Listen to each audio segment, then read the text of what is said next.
Good morning, everybody. Thank you for coming. We're very excited today to have a very special guest with us. Alberto Antonini has been one of the most influential and important winemakers and traveling winemaking consultants for 2.5 decades at this point, 3 decades. Three will be too much. 3 will be too much. We're about a little bit over 2. No, so 24 years. Traveling all over the world with wineries on many different continents, and has certainly been one of the most influential Italian winemakers of his generation. And we're very lucky to have him here today as the consultant winemaker with Cantina Sette Soli, specifically on the Mandrarossa project, and having our sort of Palm Bay team here to learn from the master who's going to take us through these incredible wines that have just gone from strength to strength over the last number of years under his tutelage. So without further ado, I'll welcome Alberto, thank him for being here, and he's going to spend the next hour or two with us giving us a masterclass on these phenomenal wines. So thank you, Alberto. Thank you very much. Thank you very much for the introduction, and thanks for being here, and welcome to this presentation and tasting of Mandrarossa wines. You know, as you may know already, Mandrarossa is the premium wine project of a large group of small growers from Sicily, which is called Sette Soli. It's very interesting to be part of that project because you know, sometimes you may feel that large wineries, they're making more commercial wines, and large wineries tend to make wine which are a bit more standardized. But actually, when you deal with such a situation in which there are like over 2,000 growers, and each one is growing on average like 3 hectares of vineyards, is an amazing opportunity if you know how to play with it, because the opportunity comes from having vineyards located in many different micro-terroirs, different exposures, soil types, microclimate, and everything. So it's actually a fantastic opportunity for a winemaker to deal with so many ingredients. Obviously, in order to do so, you had to organize the whole production, you know, very well, and not to put all the grapes together, because otherwise you end up making just 1 or 2 wines, and so you don't take the advantage of all this amazing biodiversity that you may deal with. So Sette Soli has always been you know, a very good group of growers, and making, you know, excellent wines considering the size of the operation, and considering, you know, all the other co-ops around the island of Sicily. And I think it's since 2014 when they decided to hire me, you know, I decided with you know, with the management to go through a lot more detailed study of all the different soils, because that's the key, is that where everything starts. If you want to make terroir-driven wines, you need to understand in details where all the terroirs are. And since I have been doing that exercise in many other parts of the world, and I have been working together with a really great terroir specialist whose name is Pedro Parra. He is Chilean by birth, and he lives there, but he grew up professionally in France. And this is a man who really knows very well all the different terroirs responsible for making the premium wines in the world, from, you know, north, south hemisphere. And I asked him to join and to you know, be part of the team to understand more in depth what we had got. And that was very exciting because you know, when I started working, you know, I remember the first day I asked Mimmo and Filippo, who are the winemaker and the viticulturist, to take me around and see the vineyards, because the winery is interesting, but the wineries are pretty much all the same all over the world, and where the difference is you know, is the place. And I was very impressed by it took me a long time, because 5,000 hectares, is something that you cannot learn, or you cannot see and know in just in an hour. But I was very amazed by the diversity of Mother Nature, different soils, different altitude, and I was very, very impressed by one part of the area where the growers are located, which is near a location called Santa Margherita, which is incredibly beautiful, and especially has got amazing soil, limestone soils, which it looks like being in Burgundy. And as you know, as a winemaker, when you see limestone, obviously you get excited, because limestone is one of the 4 premium soils responsible for making all the best wines in the world. It's limestone, schist, granite, and basalt, which is the volcanic ashes. And limestone is responsible for a lot of great wines: Tuscany, Piedmont, Burgundy, Champagne, Rioja Valley, Ujo Valley in Argentina. So it's being, on that spot and experiencing, just, looking around that opportunity was, to me, very, very exciting. And then obviously when Pedro came aboard, mine was just an impression, but then with him, we really could go through all the details and start mapping and understanding a lot more in details what we had got.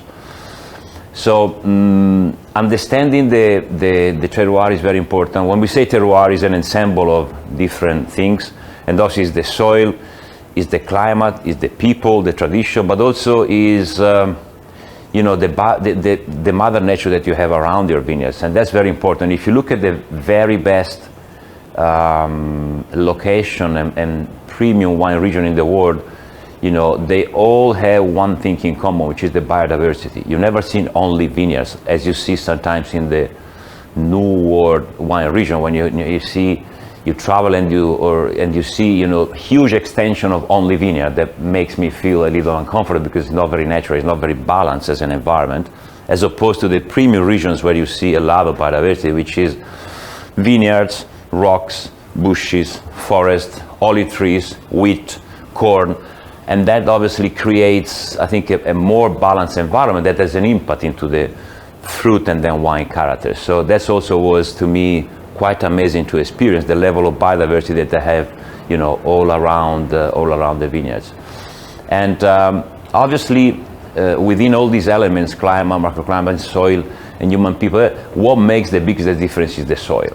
And if you go, the Burgundy is a great example. You go to Burgundy and you see that you are in a Grand Cru vineyard, and then you walk away 50 meters and you are no longer in the Grand Cru, and you are, if you are lucky, in a Premier, or sometimes even in a village, in a very short, distance. And that's because obviously the underground makes a very strong impact into the wine flavors. So understanding what's underground is the key. Obviously, along with that is also very, very important how you manage the vineyard in order to get the essence of a place. Because unfortunately, most of the vineyards in the world have been managed conventionally in the past 30 years. When I say conventionally, I mean with the heavy use of a lot of synthetic chemicals, herbicides, chemical fertilizers, insecticides, and a lot of products that don't really help to keep the integrity of the place. So if you want to make wines with a sense of place, you have to preserve the place first. Because if otherwise, if you destroy the place, you end up making wine with a sense of a destroyed place, which is not fun. So keeping the integrity of the terroir is the key to make real, pure, authentic, terroir-driven wines. How can you keep it? Obviously, now we call the farming, there's the conventional, which is the one that we don't like, but there is, the other farming are called organic or biodynamic, because we need to use some words, unless people, otherwise people do not understand what we are talking about. But I call it traditional vineyard management, because 100 years ago, all the farms, all the vineyards were biodynamic. We were only using, sulfur and copper to protect the crop from diseases. We were only used to keep the fertility of the soil. We were rotating the crops. we were using just cow manure. So basically we were looking at the moon to do the pruning, to do the seeding, to do all the operations. So basically what Rudolf Steiner put in writing, and that where biodynamics started, was already there. And started a long time ago with the Inca, the Maya, the Romans, the Etruscans, and until 100 years ago, the whole world was biodynamic. Farming was all biodynamic. So now we say that, but in reality, I like to call it, more like traditional vineyard management. And that's important because one of the problems of conventional farming is that if you look at the vineyard, for example, the only way to get the soul and the essence of a place is to allow the root system to go deep and to spread out and generate a lot of very fine vine roots, which along with the microbiology, they can connect with the place, is that they can plug in. If you think of conventional farming, it's the opposite. You have a lot of superficial big roots which are artificially fed with water and nutrients and everything. They don't go down because down there are all the poisons that you spray into the soil. There is no microbiology because obviously the herbicides kill everything. So if you change the soil management and you allow the soil to have porosity, porosity is the key. And porosity is achieved with the good soil cultivation, with a lot of biomass on top, with cover crop. And if you do so, you create what is the most important thing for having good liquid in the grass, which is soil porosity. Why so important? Because the porosity allows the water to go down, the oxygen to go down, and therefore the microbiology, which is aerobic, can develop. And the microbiology is what is connecting the roots with the nutrients, with the rocks, with the minerals, and allow the vines to absorb them. So by managing the soil this way, with achieving a very good porosity, you get a lot of microbiology. You let the root system go down because it finds a good environment to go down and spread out. And then how you really create the best environment to make wines with a sense of place.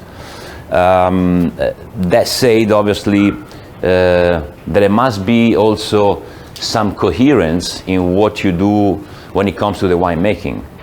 Because obviously, if you want to express a place, there are some potential enemies that you might find along the way that do not allow you to express the place.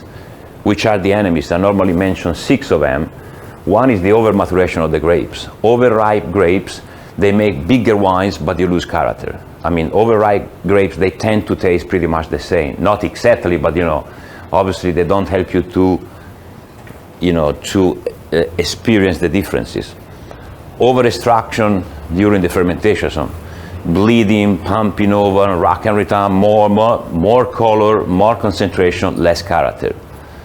Enemy number 3 can be the oak. Oak can be devastating because when the oak is new and small, it adds into the wine a lot of flavor and aromatics which are far away from what you want to express, because oak flavor and aromas are the same all over the world. So they standardize a lot the wine. I'm not saying that they are bad, but they don't help to create something that is the expression of its origin. Number 4 enemy can be the viticulturist if he's using a lot of synthetic chemicals, which obviously do not help at all to, as I was saying before, to express the place. Number 5 enemy can be the winemaker if he or she wants to make wine that tastes of him or taste of her, which is a disaster. So the worst comments about the wine I'm involved in, they say, I can't recognize you into the wine. Well, what did I do wrong then? So I don't want to show myself into the wine at all. Actually, the function of the winemaker is to put, his experience and know-how, on the table and being used to find the best way during the winemaking to express the origin of the fruit, which is more difficult than making winemakers' wines. But winemakers' wines are not interesting at all. They're, they are just the expression of a person that we don't want to experience. That we want to experience, the different origins of the grapes. And last but not least, a big enemy can be the market, because the market, to me, can be heaven and can be hell. it's heaven when it's the place where all the Mother Nature diversity is delivered, and where in this place we develop the culture, the understanding, and we enjoy Mother Nature diversity. When the market becomes the place where it's told the producer what to do, everything falls apart. And that is not just in winemaking, in everything, you know. I love music, and there is real music and there is commercial music. The commercial music is the one that when the singer or the musician gets into the recording studio, has 50 people around telling him or her how to manufacture their music to sell a lot of records. That's not real music. The real music is the one played by Beethoven, Bach, John Coltrane, or Jimi Hendrix. They didn't even know what the market was. They were just delivering their talent and their soul, period. And the market was going toward them. So in wine is the same. When you make a real wine, you don't want to please anyone. You want to just stay very focused on doing everything right in the best way possible to deliver the purest and most authentic wine possible. This is obviously happening in the high range, but it's in a way, I think it's today is a mission should be a mission for everybody, because even in the low end or in the entry level, we don't need to manufacture too much. We need to teach people, to educate people to enjoy Mother Nature diversity. So if you have a wine which has got good acid and good tannins, why should you reduce the acid and you manipulate the tannins? You know, what's the point? Just teach people how to enjoy that and when to drink it and which kind of food you know is the best for that wine, but not the other way around. So that said, obviously we are still at an initial stage of the Mandrarossa premium range of wines, because obviously it takes time. But in general, what we have been doing in the past years is to move, you know, the production of Mandrarossa to. Mandrarossa has always been, you know, a selection of the best wines, which is great. But in the last 5 years, we kept doing that, but also we, you know, understanding more in depth, more in details, the different terroir, we moved, you know, the production of the production of grapes from Mandrarossa in the very best spot. And we created a group of premium growers, which is also the key of the Mandrarossa project. Because obviously we have to deal with 2,000 growers. And there are 2,000, and in Italy 2,000 is like 5,000 or 10,000, because each one is 3 or 4, you know? So it's more than, and then it was almost impossible to put them all together and thinking, you know, the way we want them to think and the way we want them to grow. So even if they're all good because they're all small and, you know, farmers, you know, they're all family vineyards, which is important because they have, you know, the growers, when they farm their own vineyard, they have a sense of you know, trying hard to do the very best and to keep the vineyard for their children and grandchildren. So obviously, you know, there is a sense of continuity, there is a sense of doing things right in order to leave the next generation something good.